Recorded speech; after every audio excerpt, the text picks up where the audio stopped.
Шановные сябры, шановное господарство, 5 падзеяў ад Вячеслава Сіўчыка і я, Вячеслав Сіўчык. Падзеі тыдня з 22 по 28 ліпеня наступныя. Першае. 27 ліпеня Дзень незалежнасці Беларусі. Другое.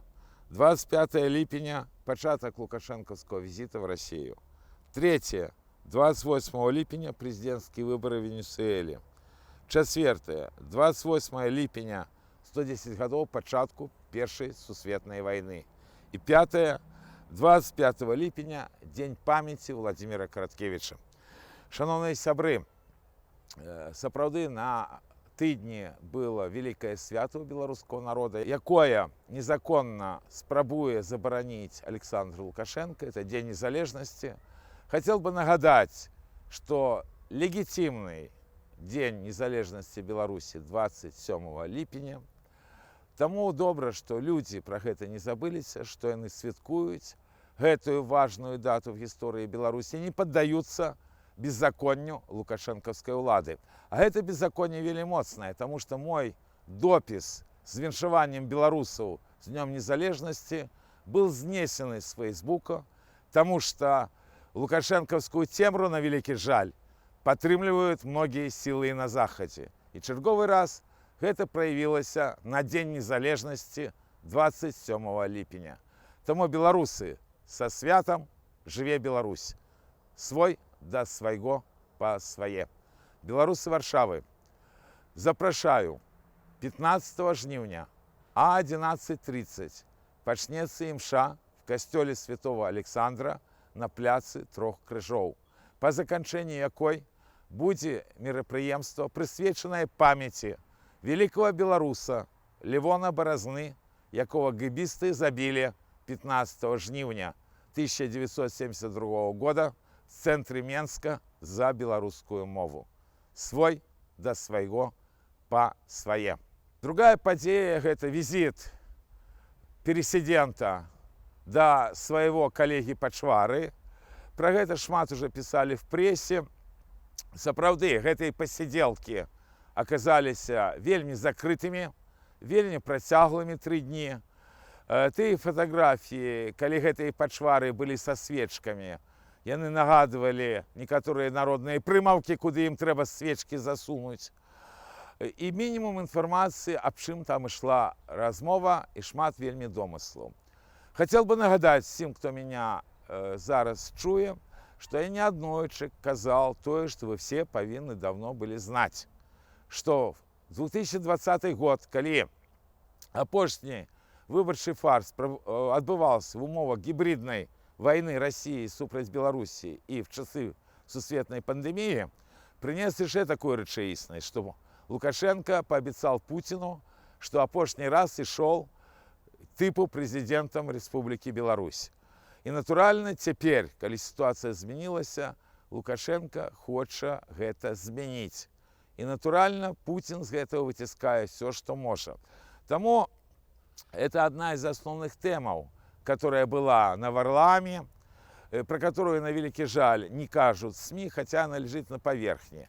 І, натуральна, што гэта все яшчэ адбывалася падчас асноўнай тэмы, которой займаецца Путин. А Путин – гэта война, Россия – гэта война. И не только российско-украинская война, якую вы можете бачыць, и на якую яшчэ не загнали лукашэнкаўскае войска, что абсолютно не перашкаджае дыскрымінаваць беларусаў, бо атрымліваецца, что Захад наказывает беларусаў за то, что она не хочет воевать. Вось. Ёсць, на вялікі жаль, і іншыя агрэсіўныя захопніцкія планы Москвы, про якія мы казалі яшчэ 20 гадоў тому назад. Это тычыцца в першую чаргу краінаў Балтыі. І, натуральна, Лукашенко, як бандыт, а ён здзяйсняў крымінальныя злачынствы яшчэ в тым стагоддзі, калі пра Пуціна ніхто нічога не ведаў.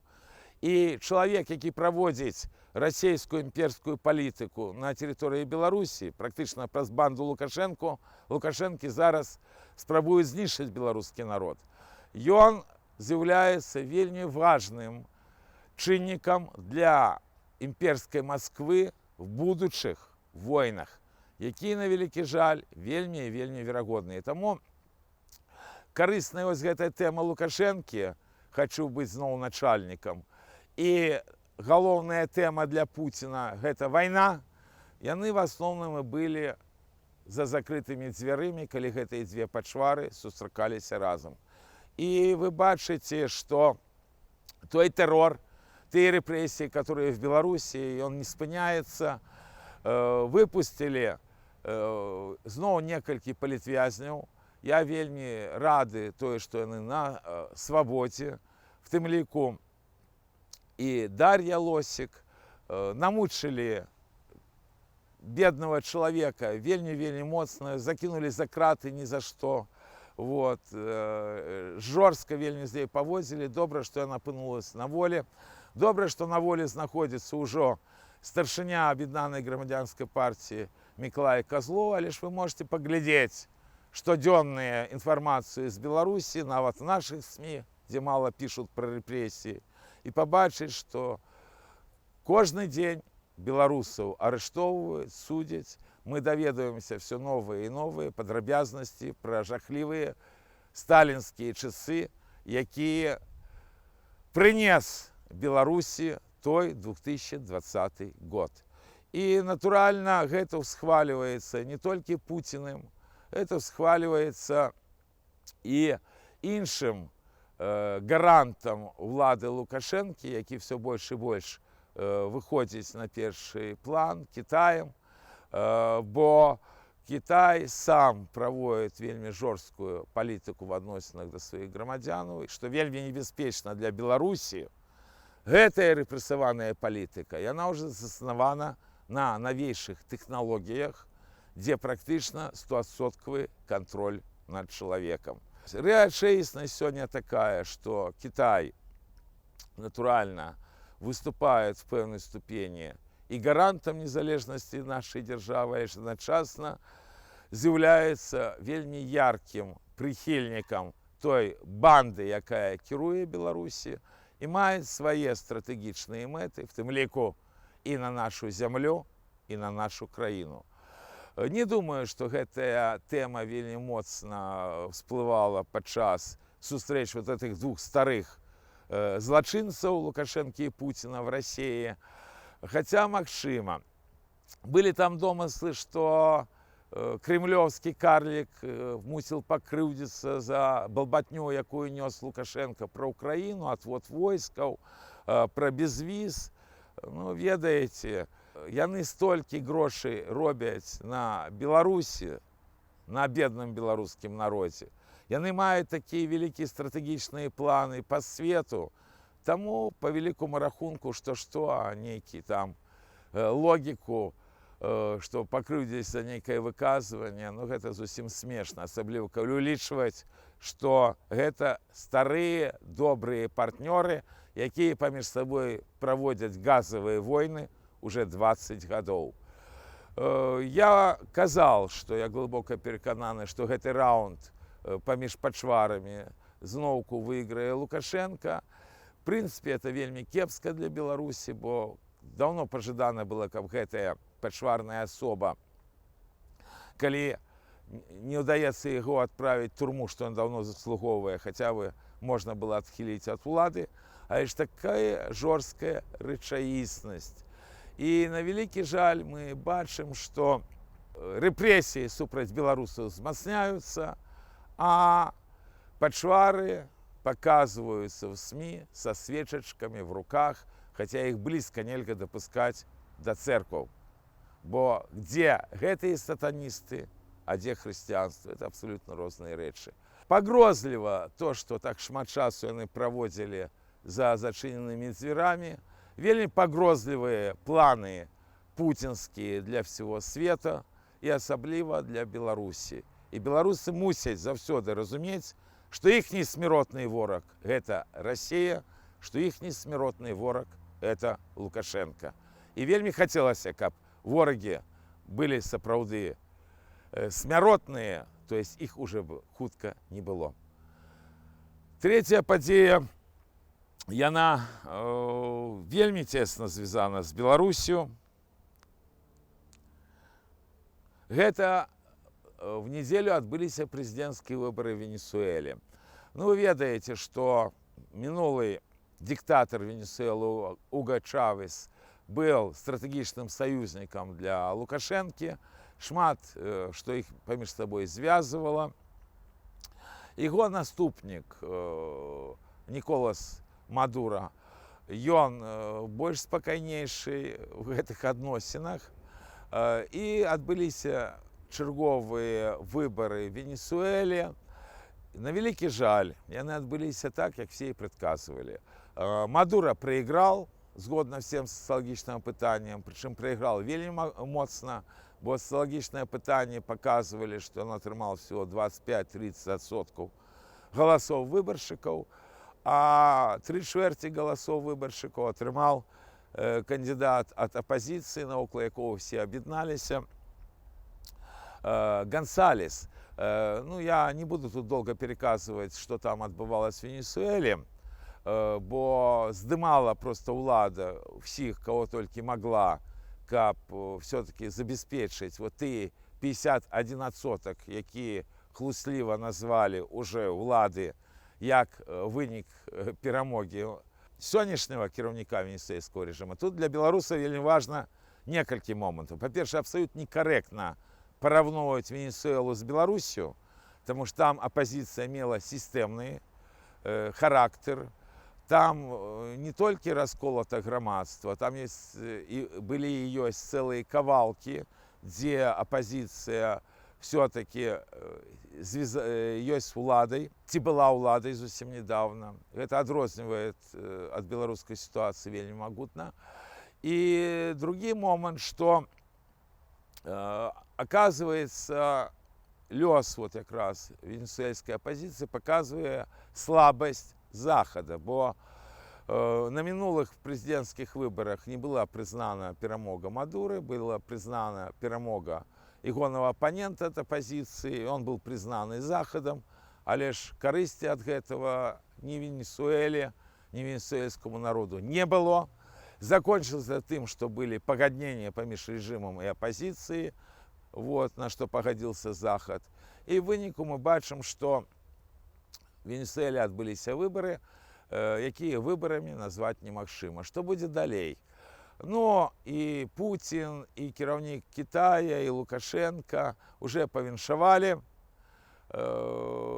кіраўніка Венесуэлы с перамогай, потому что демократия отменяется по всему свету.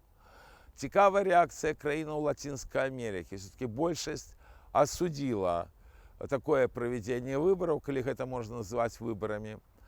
И были нават звороты до войска, каб яно не абараняла незаконную, невыбранную уладу. Але якраз і трымаецца гэты рэжым, пачынаючы з Чавеса, якраз на сілавых структурах.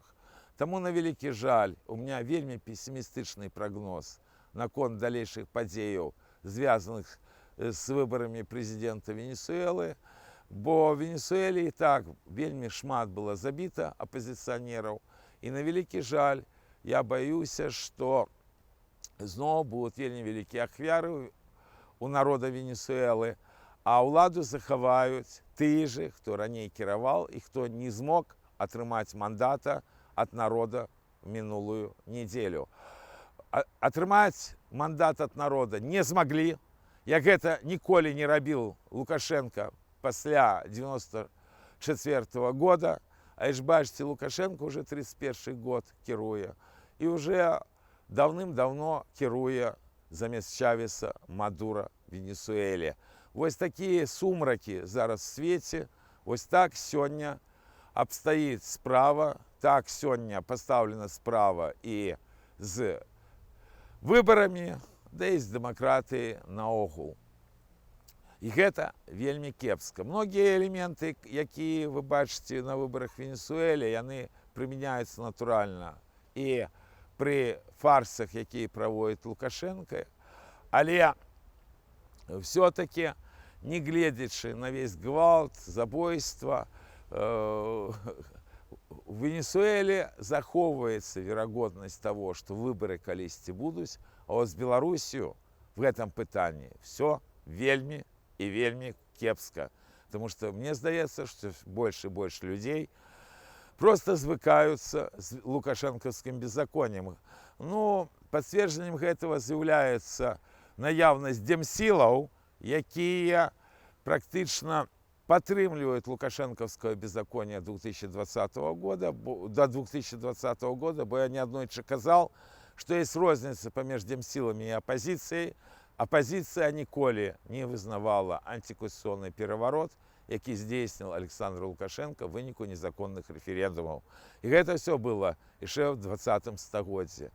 На жаль, меняются падыходы, што паказвае, што ці будуць хоць калісьці в Беларусі выбары ці не, это вельмі вялікае пытанне.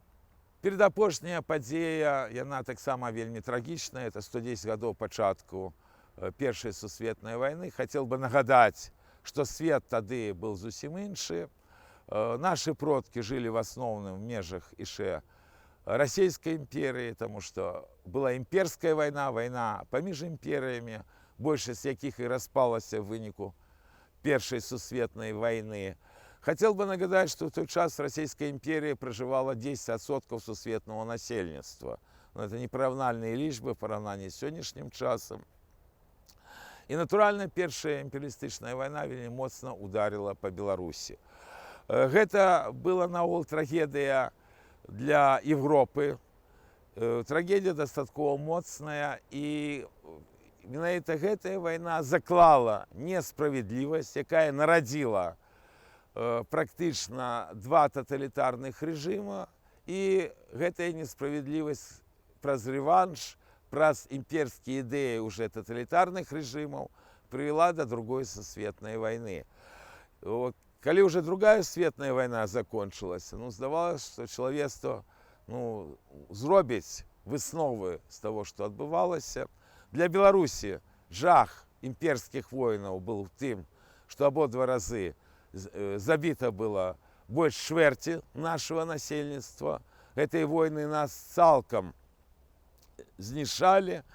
Няма аніводнай беларускай сям'і, дзе бы не было пацярпелых ад тых абодвух войнах. А ж бачыце, праходзіць менш 80 гадоў, і сёння верагоднасць Трэцяй сусветнай вайны вельмі вялікая.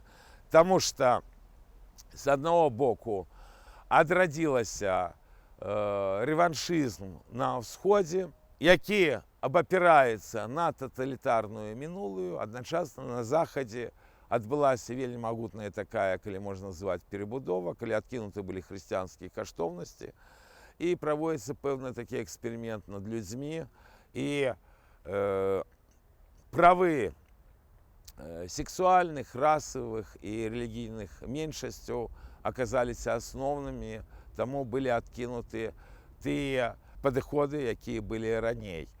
На гэтай вайне, якая все больш і больш праглядаюцца, не знаю, хто пераможа, бо абодва разы, калі раней чалавецтва перажывала трагедыю сусветнай войны, яны яшчэ пачыналіся па вельмі простай прычыне, бо абодва бакі лічылі, што яны перамогуць. Тая расійска-украінская вайна, якую мы з вами можам бачыць, яна уже таксама прыняла татальны характар, яна абсалютна трагічная. Вы бачыце, што на мінулым тыдні аказалася, што гэтае паступовае напаўзанне оркаў на тэрыторыі Украіны, яно працягваецца. Пры гэтым ужо бачна, што ад Авдеевкі да Пакроўска пройдзена больш паловы шляха, што абсалютна небяспечна для Украіны. Ну і таксама адзначыць, што шмат асабістых трагедый. 25 ліпеня праскочыла в СМИ, што 25 ліпеня адзін з раённых судоў Москвы нечакана асудзіў да арышта, прычым завочнага, двух беларусаў. Адзін з якіх, Ян Дзюрбейка, гэта беларускі хлопец, які захоплены быў в палон на Донбасе больш 2 гадоў таму назад. Вельмі светлы чалавек, вельмі шчыры чалавек. Больш 2 гадоў пра яго ніхто нічога не ведаў, і тут нейкае такое дзівацкае рашэнне басманнага суда Москвы. Што яно азначае, я не ведаю. Але ж лёс людзей, ён все-таки не павінен вызначацца трагедіямі, якія практычна штодзень адбываюцца падчас войнаў. Чалавецтву все-таки варта было бы спыніцца ва всех гэтых эксперыментаў, паспрабаваць вярнуцца да права і да законнасці, тое, што не было зроблена 110 гадоў таму назад, бо заўжды меня не натхняў той аптымізм, які быў і в адных імперіях, і в іншых імперіях на самом пачатку вайны. Людзі чаму-то радаваліся, чамусьці думалі, што будзе гэта неяк весела і лёгка, хаця вайна гэта вельмі страшна. І тая вайна якраз прынесла шмат якія катастрафічныя наступствы, якія праявіліся в далейшым лёсе і нас, і праявіцца яшчэ в лёсе нашых дзяцей і внукаў. Таму прыгадуем гэтую дату і памятаем пра ахвяры беларускай нацыі, і памятаем, што беларуская нацыя, нягледзячы на все гэтыя імперскія войны, нягледзячы на нацысцкія і камуністычныя рэжымы, здольна аказалася выжыць, і яна сёння ёсць. І гэта вельмі важна. Таму памятаем сваю гісторыю, свой да свайго па свае. Шановныя сябры, калі ласка, падтрымайце YouTube канал Вячеслава Сіўчыка. Вельмі прашу, каб вы пашыралі інфармацыю, што такі YouTube канал ёсць. Калі ласка, каментуйце, калі ласка, падказвайце тэмы, пра якія трэба казаць. Калі ласка, задавайце пытанні. І вельмі прашу, аказвайце фінансавую дапамогу, гэта можна зрабіць. В першым каментары будзе спасылка. Давайте трымацца разам. Жыве Беларусь! Свой да свайго па свае. 25 ліпеня было уже 40 гадоў, як памер вялікі Владзімір Караткевіч. Вот маё пакаленне беларускіх адраджэнцаў смела можна назваць пакаленнем прыхільнікаў талента гэтага вялікага беларускага пісьменніка. Для меня было і 40 гадоў таму назад гэтая звестка, што памер Владзімір Караткевіч, вельмі жахлівая, я вельмі перажываў, што яго ўжо няма. Але ж безмерна шчаслівы тое, што ён працаваў, тое, што напісаў свае кнігі, бо тыя кнігі шмат каму з маіх знаёмых, сяброў, да нового практычна шмат каму з майго пакалення.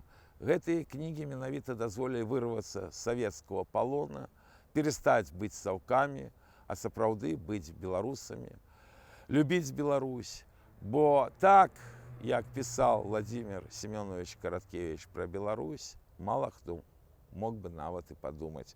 Ён сапраўды любіў нашу зямлю, наш народ, і зрабіў нават больш, чым чалавек можа. Я таксама хацеў бы, каб беларусы памяталі, што ані Васіль Быкаў, ані Владзімір Караткевіч ніколі не былі камуністамі.